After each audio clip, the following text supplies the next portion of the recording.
Dream of the Red Chamber, Chapter 8. Okay, first, a bit of context. Daiyu has just managed to get Qinzong approved as his study buddy by grandmother Jia. Right. So the family's busy. Wang Shif, Fengji, she's managing this big opera event for grandmother Jia. The whole estate is buzzing. He should be busy with that, probably. But of course, Daiyu. He's not interested in being busy in that conventional way his father expects. Not at all. So he decides to visit Baochai. And the thing about his route, it seems really calculated. He doesn't just walk over there. No, he deliberately avoids the main road. Why? To avoid other matters, it says? Or maybe bumping into his father, who's napping in his study, the Mengpo Zai. Right, and that decision, taking the long way around Rao Yung Lu, as the text says, that tells you so much about Daiyu. Yeah. He's fundamentally trying to escape the rigid structures, the potential scolding from his father, the authority he's supposed to inherit eventually. So his trip to Pear Fragrance Court, like Xiang Yun, it becomes this kind of walk through the entire social ladder of the estate. Exactly, a social gauntlet. And he runs into two groups, back to back, that are just polar opposites. Okay, who first? First, you get the, let's call them the fawning literati, the clean guests, Ginkei Zhangguang Zhan Guang and Dan Kinren. Ah, the hangers-on. Totally. They are just dripping with deference, practically falling over him, embracing him, holding his waist, his hand, calling him my bodhisattva brother. Wow. Bodhisattva brother, that's intense flattery. It shows how much they depend on the Jia family, right? Yeah. They need to constantly stroke the heir's ego. It's pure performance. It really is. But then, like you said, it flips immediately. Instantly. He runs straight into the practical guys, the 7 headmen standing at attention. These are the managers, the bureaucratic engine. The real power structure, in a way. Yeah, the nuts and bolts. The head of the silver treasury, Wu Xindeng, head of the granary, Dai Liang. These guys. And no flattery here, I bet. Nope. Just, business, transactional recognition. They're keeping the massive household running. And there's that one lovely detail with the comprador, Qian Hua. Oh, yeah, that's great. He hasn't seen Baoyu for a while, so he does the full formal bow, the diencrenaire.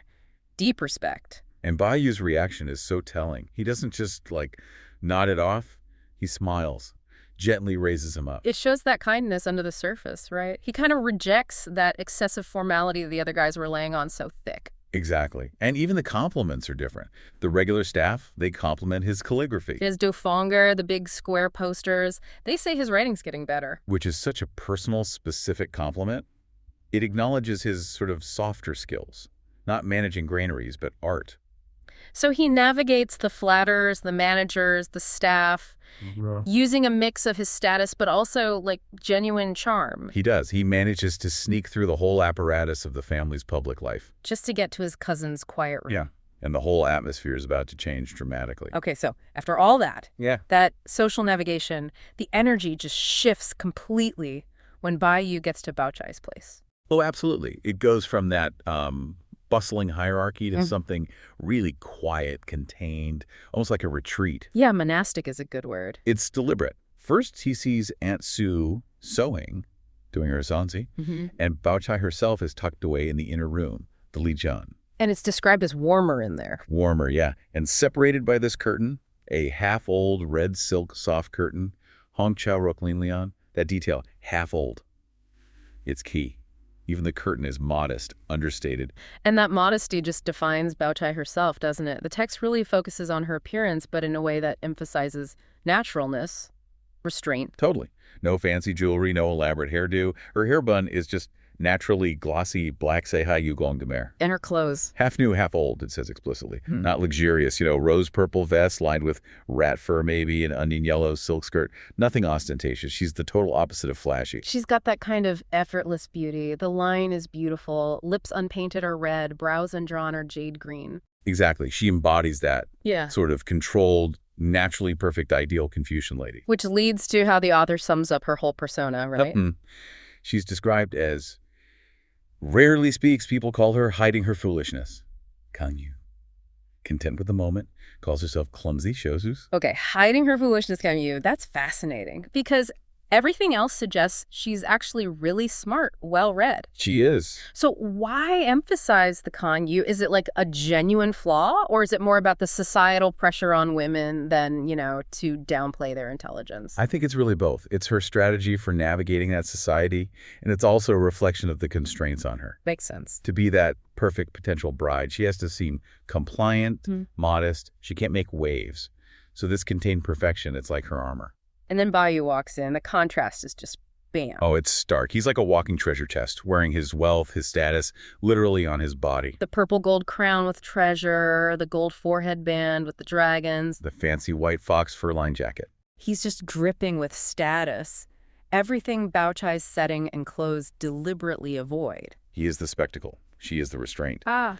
But what they're about to find out is that despite all these outward differences, they're connected by something much older, more powerful. Than fashion or family money. Exactly. Something mystical. So the mood shifts again, right? From social observation to destiny. When Baochai finally asks to see the famous stone Baoyu was born with. Yes. This is the heart of it. The moment the personal story connects to the big myth. And he just takes it off right away. Immediately. Yeah. And the description they give, it's important for understanding its divine origin.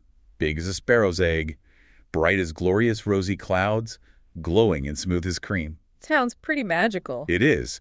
And the text confirms this is the stubborn stone, the Wanqi, from Qinging Peak, the divine piece that kicks off the whole novel. Right, the origin story. And there's that funny little meta commentary. Oh yeah, the author winking at us. Saying the real stone was tiny, small enough for a baby, but the drawing in the book is bigger so we don't get great eye strain. Huh. Yeah, that's a nice touch. A little reminder that we're reading a story, a myth designed for us.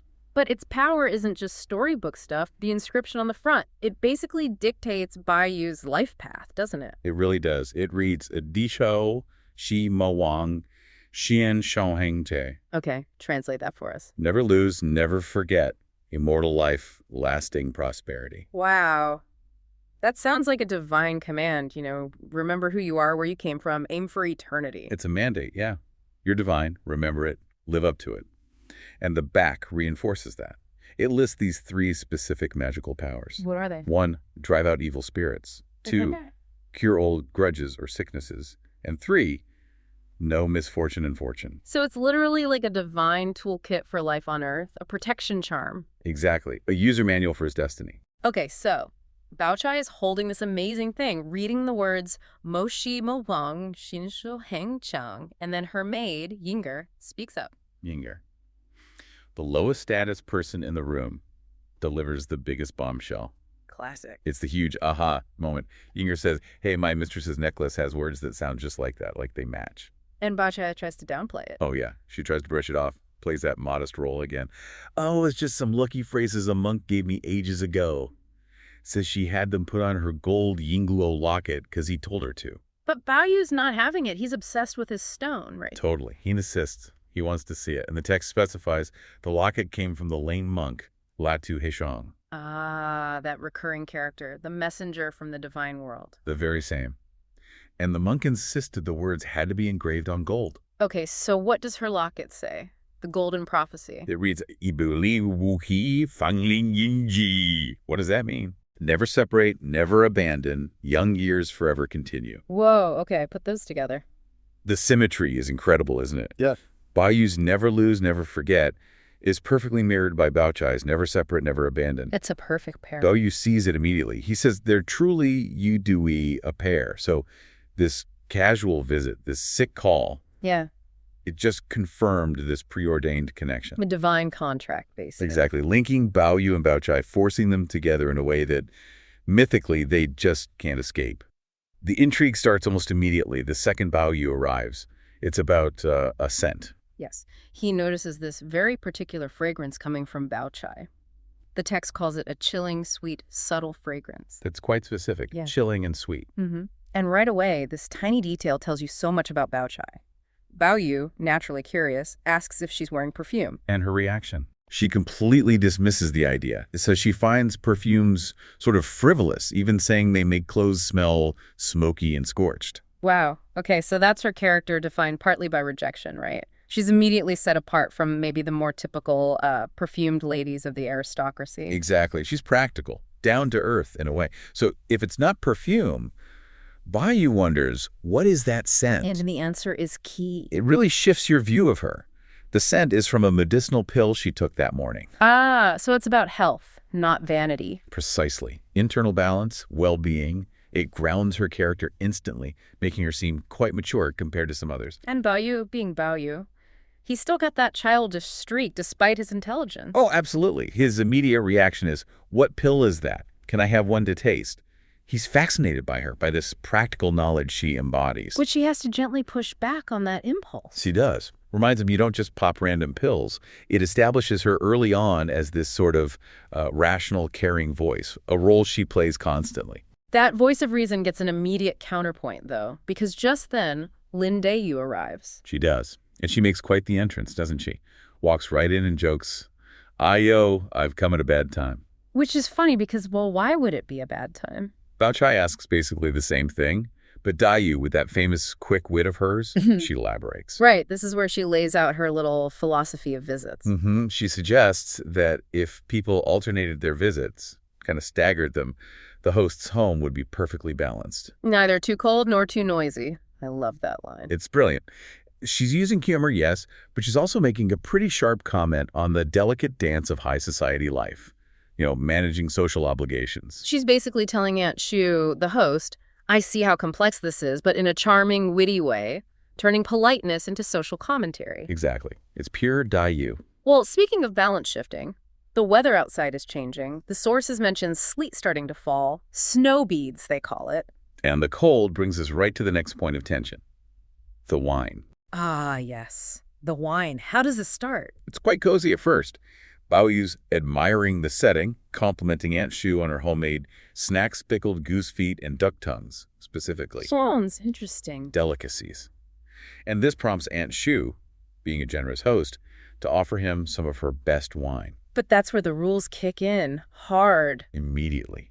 Before he can even take a sip, his wet nurse, Li Maomo or Nanny Lei, steps in, shuts it down. Why? Is she worried about him drinking? Well, yes, but her main concern seems to be authority. She explicitly says, look, he can drink a whole jar over at the matriarch's place, but not here. Why not? Because she'll get in trouble. She references a time she was blamed, scolded for 2 whole days, just because some servant let him have one tiny mouthful while she wasn't looking. Okay, so this is crucial for listeners to grasp. The nanny's fear isn't primarily about Baoyu getting tipsy. Right. It's about protecting herself from the ultimate power back home. The dowager matriarch. It's all about the hierarchy, the systemic pressure. Does she give any other reason? She does add a secondary point, warning that Baoyu gets a bit willful, the text says, noncing when he drinks, trying to enforce the Jia family rules, even in Aunt Shu's house. And she wasn't having it. Not really. As the host and his aunt, she sort of waves away the nanny's concerns, said, don't worry, I won't let him drink too much, and crucially, I'll take the blame if the matriarch asks. Taking responsibility, that's key. She even offers the nanny some wine, too, maybe to smooth things over. Nanny Lai backs off, reluctantly. So, crisis number 1 averted. Yeah. For now. But the wine issue isn't settled. Baoyu creates a new problem himself. He does. Having won the right to have wine, he now insists he only likes it served cold. Which, in the sleet, sounds chilly. And this is where Baochai steps back in, again, acting as that protective figure, but her authority comes from a totally different place than the nanny's fear. How does she approach it? It's fascinating. She uses knowledge, specifically medical or health knowledge, as a form of gentle guidance. She jumps in right away with this practical advice. She argues that hot wine, well, it disperses quickly through your system. That's okay. But cold wine. Cold wine, she says, congeals inside you. It solidifies, basically. Right, so it forces your body, your internal organs, the wuzang, to work extra hard just to warm it up again, which causes harm, puts stress on your system. Exactly. It's such logical counsel. Yeah. Compare that to Nanny Li, who used threats and rules.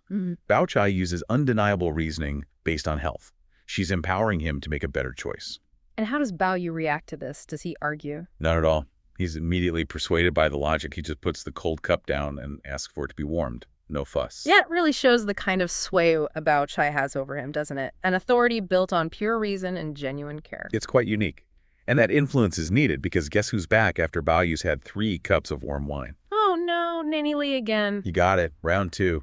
You just can't escape the rules and regulations of that household. What's her angle this time? She pulls out the biggest gun. His father. She warns him, "Careful now, your father is home.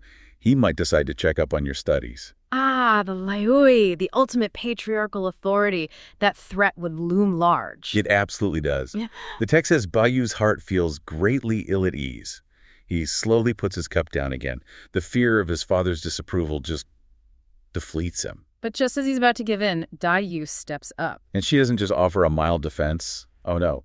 She goes on the attack, tells Baoyu to ignore the old creature. The creature. That's harsh. It is, and her defense is incredibly pointed. She turns social rules back on the nanny. She implies that Nanny lies being so cautious because she secretly thinks Aunt Shu's house is somehow unsuitable, that they're outside people. Whoa, okay, let's pause there. Calling them outside people way rent, that's a serious implication. It's huge. Daiyu is basically accusing the nanny of disrespecting the hosts, suggesting she doesn't trust Aunt Shu's family to provide a safe, proper environment for Baoyu. It's a direct hit on their social standing, their honor. No wonder Nanny Lai gets flustered. Completely. She says Daiyu's words are sharper than a knife, and it shows how Daiyu uses her wit not just for amusement, but as a real weapon for protection, for affection. Sharp words can be powerful. Okay, things are getting really heated now. Who diffuses this? Baochai steps in again. The ultimate peacemaker. But this time, she doesn't use logic. What does she do? She uses touch, physical closeness. She playfully pinches Daiyu's cheek. Oh. And she says something like, Daiyu's mouth is so sharp you don't know whether to hate it or love it. That's brilliant. It completely changes the dynamic. Instantly. It breaks the tension, shifts the focus from this hierarchy clash back to the intimate, playful bond between the cousins. It softens Daiyu's sharp edge with affection. And Aunt Sue, what's her final move? She sees Baoyu's spirits are lifting, thanks to Baochai and Daiyu. So she makes a final call. She insists he stay for dinner, jizzes down on promising to protect him from his father, and crucially, orders more hot wine to be brought. Radical hospitality is the solution. Exactly. Using warmth and generosity to just banish that cloud of anxiety and authority. Okay, so after all that drama, he does stay for dinner. He does. He eventually stops drinking, has a pretty substantial meal. The text even mentions 2 bowls of sour bamboo shoot and chicken skin soup, plus some congee. Then, as the sleep keeps coming down, he and Daiyu get ready to leave. And this departure, it contains another really significant moment, doesn't it? Oh, absolutely. For me, it's maybe the most intimate and telling moment of the whole visit. It really crystallizes the Baoyu-Daiyu relationship in just a few actions. And it all revolves around a hat. It does. A servant tries to put Baoyu's big red felt rain hat on him, but the servant fumbles it. And Daiyu probably still a bit keyed up from the nanny lay encounters. He snaps, calls the servant a clumsy thing, and tries to sort out the complicated hat himself. But he can't manage it. Well, before he really struggles, Daiyu steps in, right up close, and takes over. And this isn't just putting a hat on someone. No. This is about deep, intimate care. The details the text gives us here are incredibly specific, and they matter hugely. Tell us, what does she do? Okay, so she gently sorts out his hairpiece, his top knot, the shufaguan. Then she carefully tucks the brim of the big rain hat under his decorative forehead band, the mo. Ah, so it sits correctly. Precisely. And then, the final touch. She makes sure the large walnut-sized red silk tassel, the jiangrong zanying, is positioned just right so it stands up properly and quivers slightly. Chanwai. Wow, that level of detail, arranging his hair, his specific headwear. It's a ritual of closeness. This isn't something just anyone would do. By tending to his appearance, his hair, his clothes so meticulously, Daiyu is performing an act of deep affection and trust. It's about its presentation, his dignity, handled by someone incredibly intimate. That little quivering tassel says more than a whole love poem, almost. I think so, yeah. It speaks volumes about their bond, their unspoken connection. And yet, even after that incredibly personal moment, the formalities still need to be observed. Right. Aunt Sue, ever mindful of propriety and safety, insists on sending 2 older serving women to escort Baoyu and Daiyu home through the snow. Rules are rules, even after intimacy. Baoyu coming home. He's been at a relative's place, had way too much wine, and he basically stumbles back to his own rooms, Jiang Yin Xuan. Totally drunk. And the second he walks in, things just immediately go off the rails. It's such a perfect little case study right from the start. It shows you the power dynamics instantly. You've got Baoyu, the spoiled young master, Right. totally entitled, plus he's drunk, so he's volatile, and he crashes right into this conflict with a servant who kind of feels untouchable because of her history. Liani Sayet, the wet nurse. Exactly. And that explosion, it just reveals all this pent-up friction that's usually kept under wraps in the household. It's an uncensored look. So the first thing he does is ask where she is, his old wet nurse, Lai Naitsi. And his response when she's not immediately there is, well, it's incredibly harsh.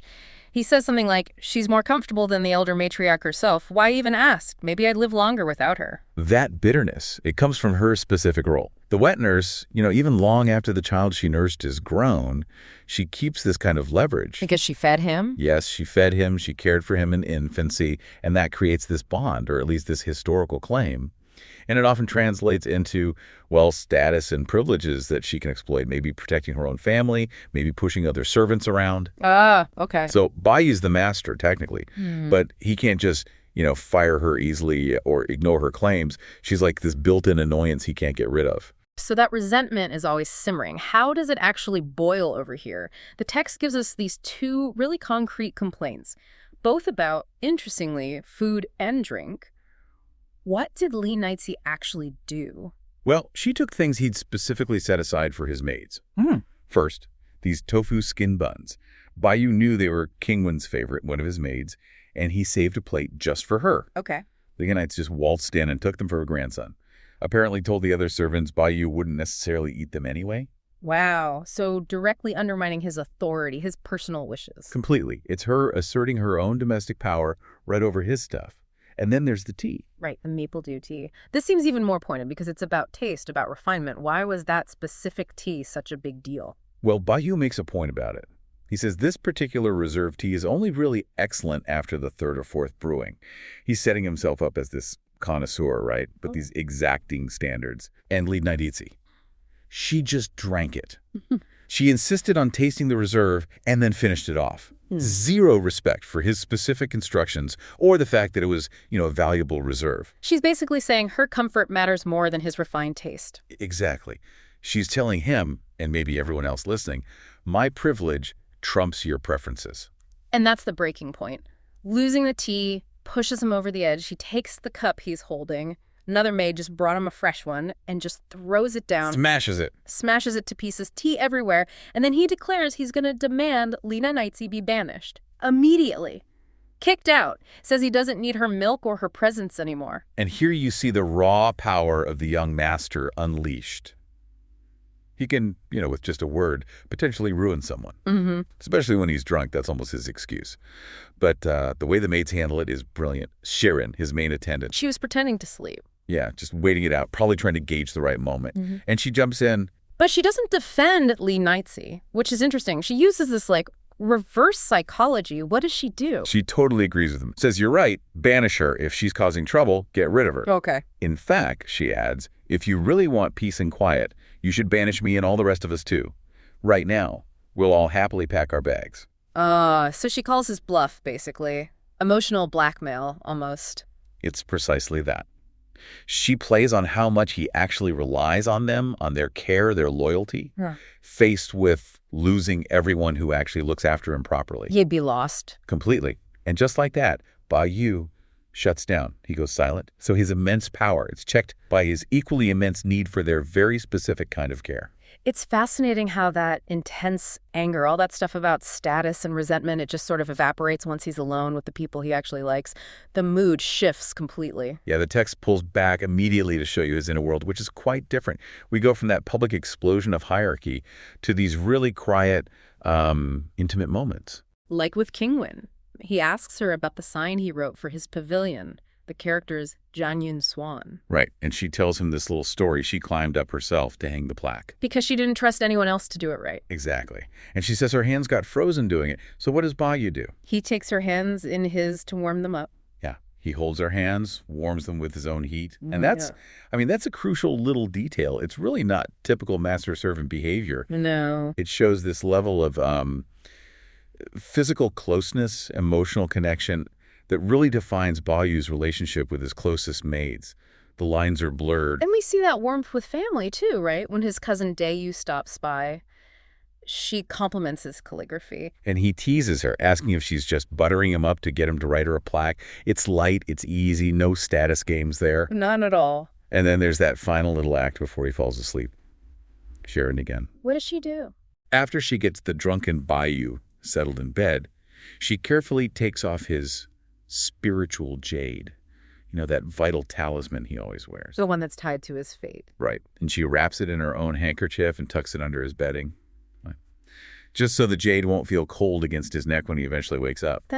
Wow. Such a small thing, but it says so much. It really does. It summarizes the whole dynamic. Mm-hmm. This household operates on these huge hierarchical tensions, the potential for explosions like the teacup incident. But it's held together day to day by these incredibly personal, almost self-sacrificing acts of affection and care. The smashed cup versus the warmed hands, that contrast is Daiyu's reality. Okay, so that's the internal emotional world. But then, boom, the next morning, the scene shifts dramatically. We go from that personal chaos of Zheng Yunshuan to the very formal, structured world outside it. Yeah, complete change of pace. A new schoolmate arrives. Young Master Rong brings this boy, Qinzong, to pay his respects. And Daiyu, who we know can be incredibly picky about who he spends time with. Right. Oh, he's instantly impressed with Qinzong. The text notes his handsome appearance, his gentle demeanor. Daiyu immediately decides, okay, this kid is worthy company for studying. That's a big deal, coming from Daiyu. And the official family stamp of approval comes from grandmother Jia, right? She keeps them for tea, for meals, gives Qinzong presents.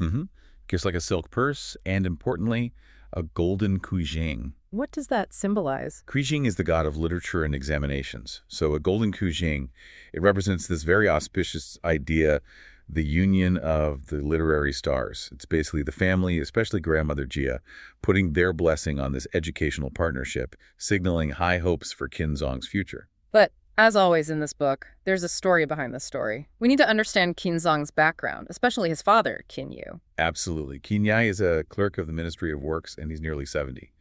It's mentioned he only had Qinzong quite late in life, past 50. So this son represents everything to him. He's the future.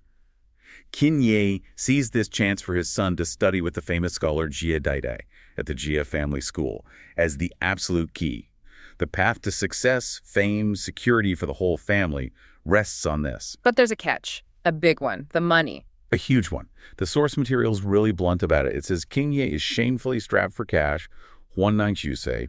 He's terrified of the Jia family's rich eyes, you know, their potential judgment or scorn, because he's not wealthy. And just to get Qinzong in the door, he has to scrape together 24 taels of silver. Just as an introductory gift. The Jiji only. That's right, just the entrance fee, essentially, 24 taels. For a man in his position, that's described as a truly painful sacrificial sum. So let's put that side by side. We have Daiyu, just hours before, smashing a valuable cup because his fancy tea wasn't brewed exactly right. The third or fourth brewing, yeah. And then we have Qinzong's elderly father having to basically bankrupt himself, scraping together 24 taels just for the privilege of his son entering the Jia school. The difference in how money and opportunity function is just stark. It couldn't be clearer. For Daiyu, education is this thing he's supposed to do, maybe endures. For Qinzong, it's everything. It's the family's lifeline. It shows you that even getting access to the Jia world, even just their school, requires serious social capital and, well, cold, hard cash.